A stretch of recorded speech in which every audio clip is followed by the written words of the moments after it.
ఆంధ్రప్రదేశ్ రాష్ట్ర ప్రభుత్వం ఎంతో ప్రతిష్టాత్మకంగా ఎన్టీఆర్ భరోసా పెన్షన్ పథకాన్ని అమలు చేస్తూ ఉన్నారు.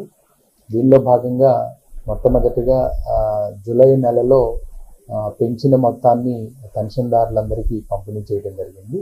అదేవిధంగా ఆగస్టు నెల 1వ తారీఖున 2వ తారీఖున జూలై నెలకు సంబంధించిన పెన్షన్ మొత్తాన్ని ఇంటింటికి వెళ్ళి ప్రభుత్వ అధికారుల ద్వారా పంపిణీ చేసే కార్యక్రమానికి అన్ని ఏర్పాట్లు చేస్తున్నాము.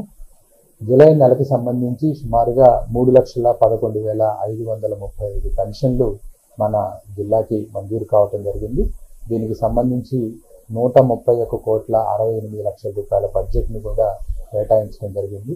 ఈ పెన్షన్ యొక్క మొత్తాన్ని జూలై 31వ తారీఖున సచివాలయ అకౌంట్స్ నుంచి సచివాలయ సిబ్బంది ద్వారా బ్యాంకుల నుండి విత్డ్రా చేసి 1వ తారీఖు ఉదయాన్నే 6 గంటలకి పెన్షన్ పంపిణీ కార్యక్రమాన్ని ప్రారంభించడానికి అన్ని ఏర్పాట్లు చేయడం జరిగింది.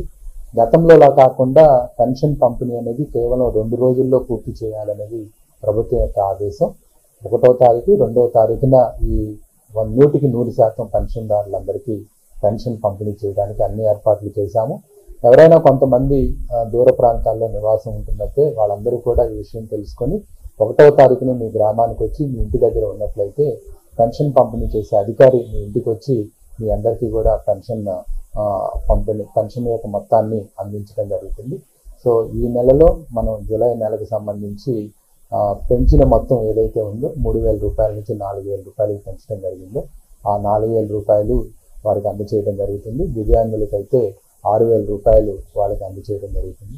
కావున ఈ యొక్క విషయాన్ని పెన్షన్ పొందేటువంటి లబ్ధిదారులందరూ తెలుసుకొని 1వ తారీఖునే మీరందరూ కూడా మీ ఇళ్ల వద్ద అందుబాటులో ఉన్నట్లయితే ప్రభుత్వ అధికారులు వచ్చి మీ అందరికీ కూడా ఈ పెన్షన్ మొత్తాన్ని అందించడం జరుగుతుంది.